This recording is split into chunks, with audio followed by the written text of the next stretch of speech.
Matteo Pasquini. Thank you. That's good. Thank you very much for this nice introduction. It's a pleasure to be here. Thank you. I will just go straight to the next slide. And I will start my presentation with that one, the night. So basically, I was 8 or 9 years old. I was at school in Italy. I'm Italian. I was living there back then. And my school decided to have a new thing. For Christmas, they would have a big performance, all children on stage, subdivided by class, and performing a play in front of their parents and the other children. And for us, it was, wow, something big, something new. And my teacher, my class, they decided to have this story about a knight who's starting on a journey to go and meet their parents because they've been separated for many years. And so the knight goes through different environments like the desert, like the forest, like at the North Pole, and with the aim to meet his parents at the end, or her parents at the end. And at each place the knight visits, they have to do a good deed. Like, for example, in the desert, there is a camel which is thirsty, and the knight will take some water and help the camel. In the jungle, there is a tiger trapped on a tree, and so the knight will help the tiger to go down safely. In the North Pole, there is a penguin that has lost his egg, and so the knight will find the egg and put it back to the penguin's legs for it to be hatched and kept warm. And so that was a nice story for kids, right? 8, 9 years old. And the teacher said, okay, who wants to play what? And of course, everybody, I want to play the knight, right? And I wanted to play the knight as well. So the teacher said, okay, let's do auditions. Okay, so Matteo, show us how you would do the knight. So I stepped in with my little spear, wooden spear, my little horse head, and I did my knightly walk in front of the teacher. So that's proud like a knight, right? So, okay, nice, Matteo, well done. And then Luigi, try. Then Luigi tried, and Lucia tried, because the knight could be female or male. And so everybody tried, and then the teacher said, thank you, kids, you've done very well, each one of you, and now I will assign you the roles. Which role did I get, in your opinion? The horse. The horse. That's good role, indeed. Any other opinions? Penguin. Yeah, penguin now. Damn, you are good. I was the penguin. So for me, it was a huge disappointment, right? I was just, 8 years old, and that was the first big life disappointment. Say, okay, damn it, I was there for the night, and they give me the penguin. So the whole thing I had to do in front of, 100 students and 200 parents was, when it was the scene about the North Pole, I had to step in with that ridiculous costume, get on stage, open my legs, the knight would come, put the egg, do that, over, out. That is okay, so my career as an actor probably is not going really fast, right? Then I said, okay, maybe it's not me, it's not my thing. Maybe I'm not good at acting. Maybe I have to find something else. And when you are 8 years old, you have the luxury to still experimenting. So it was good for me to find something else. So I was growing up, I was getting to adolescence, let's say. I was reading a lot. I liked much Italian literature classes back then at school. And I was starting to read, to find good sentences in books, and say, okay, that's a nice one. And I was copying the sentence on a diary. So I had one of these paper diaries that have 1 page per day. So for example, if today I would find something in a book, I would write it under the 14th of November page. Oh, that's a good sentence from this author, etc. So I did that regularly, and I started also to write some of my own sentences, because at a certain point I said, I also have some good thoughts, right? And so I was writing them. But it's not like, kids or teenagers that have this long journal that they write everything that happens, how they feel. No, it was not me. I was really writing short sentences. I was really paying good care about the words I use, the sound of the words, and the structure of the sentence. And so basically I realized that I was writing poetry. And I was very much into it. And so I said, wow, am I a poet? So I was writing a lot because, these diaries, after 2 or 3 years, I collected a few. And if I would flip the pages, maybe every second page I would find a poem. So damn it, it's tens, hundreds of poems, right, in just 2 or 3 years. But I was a bit shy to show them to anyone, like my parents, my friends. So I was the only one reading them. So at the point I said, damn it, all this, bulk thing of poems, and nobody reads them. So I said, okay, I don't have the courage to show them to people I know. Let's show them to people I don't know, right? That's a right choice, isn't it? So I said, okay, let's send them to a literary competition in Florence. And so I sent them to that competition. Back then it was still that you have to print everything, put them in the envelope, put a stamp, go to the post them and pray that they would arrive, because in Italy post back then, well, not very good, but okay. No polemics, but, and so yeah, they arrived basically. And after a few days, I got a call. So back then there was still landline phones, right? No mobile phones. So I got the call. I was there alone at home. So I said, oh, this call, I will take it. Yo.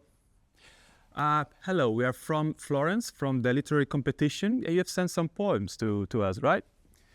Yeah, man. And I have a good news for you. Yo, sure. You won the award. What, sorry? You won the first award of the competition. Right, sorry, wait a second. Yes! Whoa! Yeah. Cool, man. That's cool. Thanks a lot. Thank you. Would you like to come to Florence to pick the prize? Yeah. Thanks a lot. Yeah. And I was flabbergasted, because it was the first time that my value, somehow, my creativity was recognized in a broader sense, right? Not only by me, by the teacher with the penguin thing or etc., but by an independent jury in Florence, which was far from where I lived. I lived in Rimini, a small town. And so with my family, we traveled to Florence to get the award. Wonderful. I was very proud of myself, and my parents as well. Then I said, okay, let's go bigger, right? I was maybe 14 years old, full of pride also. I said, okay, let's send it more poems. So I sent it also in other countries, Europe-wise. And then I started to get awards from the Netherlands. So the first time I came here was when I was 16 with my parents to get an award for a literary prize, again, for my poems. And then I went to Zagreb in Croatia, and there I was 18. So it was my first time, a solo trip abroad, to get an award at the awarding ceremony. It was wonderful. I was living the dream, right? Then I arrived at 19 when I get this relatively big award in Italy, in Ischia, in Ireland South. And there it was wonderful. I got awarded as the best poet of the year, under 25 years old, that category. So it was, wow, that's really something, right? And then it comes the moment in which I have to choose the university. Because 19 years old, it's when in Italy you select the university. And my teacher at school, literature teacher, said, you're very talented about writing. So you should really go and study literature, maybe become a writer, right? That's what you can do. Then I went to my parents. I said, I want to be a writer. I want to go to university to study literature. And they said, that's nice, but reality check a bit, right? It's difficult to get a living with writing, right? And it's very difficult to make it. And so they said, maybe it's better that you keep writing on the side because you're good, we like it, nice, but go and do something a bit more solid, something that gives you maybe better chances to get a good life, a good salary, right? And so, yeah, I went to study engineering. Wow, that's it, right? Good. I became, that's very good. Slightly, just a bit, right? You can see the image. Could be a book, maybe, Leonardo, maybe, Da Vinci. And then for 5 years, I was in this engineering environment. I became a bit of a geek, classes, of course, etc. I think in my DNA, I always had a bit of a geek. You can still see it probably, right? But that enhanced it somehow.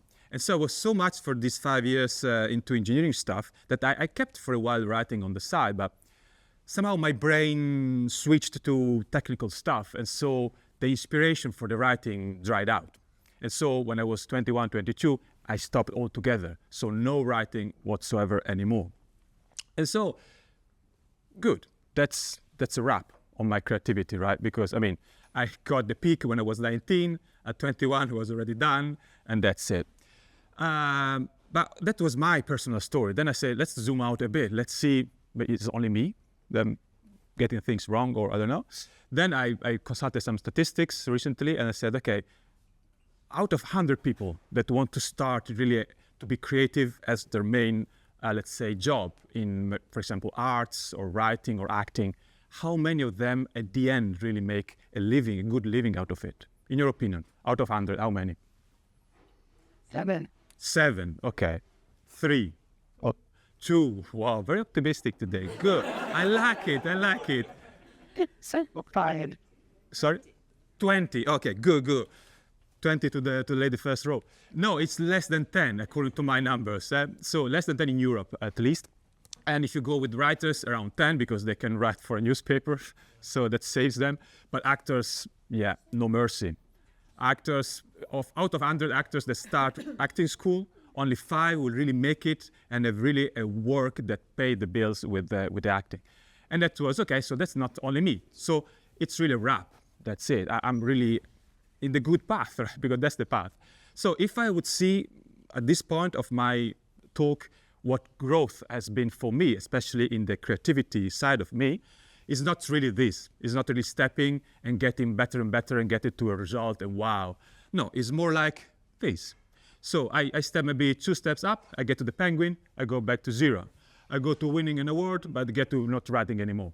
So it's not really super cheerful, right? This perspective. But for a few years, I really got this little ladder perspective in my life. So creativity is like that. You can sniff it, but then you lose it. Most of the cases, 90 out of 100, right? But then I grew older and hopefully a bit wiser, I guess. And my life brought me several things. And I started to change that perspective.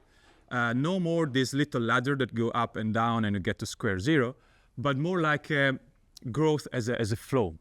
And in particular, like a flow that brings you back, but something wider, like a spiral thing. And why I say that? Because in the years, I started to have this like openness to things that happen in my life and acceptance. And I've been always ready to pivot, to get maybe setbacks and to do something with them, to bounce them back, and to be really eyes and ears open to what the world was telling me and trying to use that. And for example, and that brought me to places again. So things started to spin, right? Again, for example, I can't read it, but yeah. For example, maybe 12 years after the Penguin story, a friend of mine said, they've opened this new theater school in town. Would you like to come and check it out with me? Because I don't want to go alone. It's free, first lesson is free. I said, okay, why not? So I'll come with you. So I went there and I got completely blown out by the teacher. It was a great teacher coming from New York, teaching method acting in Venice. I was living in Venice back then. And so I was really in love with what he was doing. I said, wow. So I enrolled at that school, and for 2 years, I studied acting, and I was already in my 30s almost, right? And so almost 20 years after the Penguin thing. And that started to pay back because I sort of connected again with that old thing of mine about being on stage. And I started to get some auditions, and I making them right and land some jobs, like some credits on film and theater. And then a bit more came and much more came. And so at the end I said, wow. So really things are spinning the right way. And today I'm also, at present, I'm also teaching here at the Theater House in the Hague, an acting class since 3 years now. So I'm also a teacher of acting. Wow. So, and all this from the Penguin thing. So, I mean, never say never, sorry. That's what I can say. But that happened in my life many other times. For example, the writing, stand still. But now I'm involved in many projects. So I'm reading a lot of scripts, theater and film, a lot of them. And so I read a lot and I say, okay, this one is good, this one is bad. Why? Oh, but this good, maybe I can also write something similar. So I started writing scripts, plays, and for film. And that brought me to, okay, again, the writing thing. And at a certain point, I saw randomly an ad about a competition that was saying, send us your scripts and maybe if they're good, we can publish them. Guess what? Guess what? So I got two awards, one in Milan and one in Rome. And the award was to have a theater book published. So this is a book with plays, my plays, right? And have you ever seen or bought a book with plays in it? Who has ever bought 1, 2, 3, 4, 5 people out of 30? And out of one theater book that you have in your house, how many fiction books do you have? The ratio is 20 to 1 or 50 to 1. Okay, so you understand that having a theater book published by the publishing house is something exceptional because it sells nothing. It sells less than poetry, which is already selling very little, right? So my parents said, you go nowhere with poems. I got somewhere with theater, which is even more difficult. So in that sense, again, somehow the world gave me back something. Maybe later, maybe it was, I don't know, 20 years after, 15 years after I was failing as a poet, I made it at least to publish something as a playwright, right? Or a screenwriter. And also, yeah, I wrote also films, and now 2 films are now in post-production, released next year, and another 3 are in the pipeline. So something happened. And yeah, everything stopped. No, didn't stop with my parents saying no, but somehow the world helped me. And then recently, another example, there are so many in my life. A few months back, a friend of mine said, you know about Creative Mornings? No. And now I'm here, right? And out of this, I don't know. Maybe I will meet wonderful people already. I've seen wonderful faces and some connection will spark and we'll do something together. I don't know. I'm open to that, right? I'm here with that kind of openness and prospect. And that's wonderful, I think. So if I want to go back to the ladder analogy for the growth, it's not the steady one, it's not the 2 steps one, it's more an Escher stairwell, in which, growth is really non-linear, at least for me. It's really surprising because who would know I would write plays and publish a play? I don't know. And also some déjà vus because, I'm back to acting, I'm back a bit to writing somehow. And for me, that is growth. And maybe some of you can also recognize your path in that kind of thing. And if I have to leave you with one idea, one concept, is that maybe for some of you, what works is only the hard way, meaning that either I make it or I die trying. And so you go full on one thing and until you make it. That's good. For me, it worked something different, a softer approach. I was really, as I was mentioning, being this openness, having this also ability to really listen to signals that the universe was giving me and try to use them for the best. And so if I might say what helped me to grow was to always keep moving, keep walking, and to trust the path I was in, even if I had no clue about where it was leading me. That worked for me. Maybe it will work for you too. I invite you to try. Thank you. Thank you. Nice. How are we with time? I have no idea. No, that's Earlier, perfect. you see? Nice.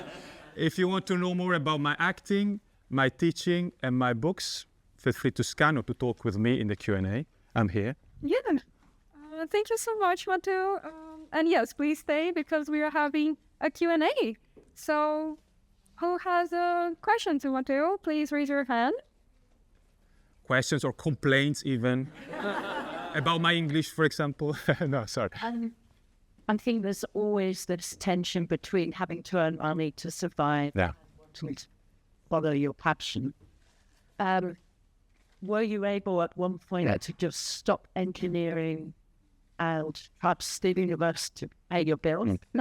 Let's say I've transformed it. So I'm not doing any more engineering stuff. I'm doing communication stuff for both corporate and also acting and teaching acting. So I'm really diversifying. And that's the only way for now at present that really gives me the stability and the certainty that you mentioned. Yeah. Yeah. I saw another hand before you, so I think. So you were saying you always were open to listening to the signals from the universe. Yeah. What does that look like for you? Yeah, it's a bit like it's a concept also that Matthew McConaughey, the actor, he wrote the book Green Lights. In fact, if you noticed, I put some green lights in my thing as well. It means for me that, I don't know,